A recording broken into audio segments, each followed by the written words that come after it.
7 মাসে মানুষ দেখেছে কার পকেটে কত টাকা দুর্নীতির টাকা ঢুকেছে, টেন্ডারবাজির টাকা ঢুকেছে, সন্ত্রাসের টাকা ঢুকেছে।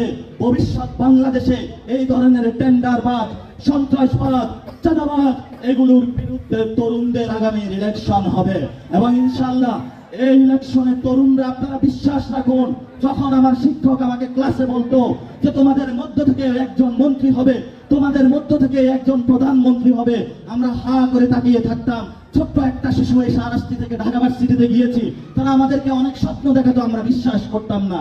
কিন্তু আজকে আমাদের ভাই মন্ত্রী হয়েছে, আমাদের মধ্যে কেউ আবার ভবিষ্যতে মন্ত্রী হবে, আমরা পার্লামেন্টে যাব, আমাদের মধ্য থেকে প্রধানমন্ত্রী হবে।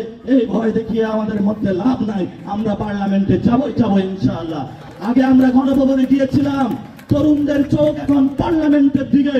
এই পার্লামেন্টে যাওয়ার পথে যেই কোনো পক্ষ গোষ্ঠীর দল বা বাহিনী বাধাগ্রস্ত সৃষ্টি করবে, তরুণরা নিজেদের রক্ত দিয়ে হলেও সেই পার্লামেন্টের পথে অগ্রসর হবে এবং ইনশাআল্লাহ আমরা আরো দৃঢ় চিত্তে বলতে চাই, আমরা পার্লামেন্টে যাবই যাব।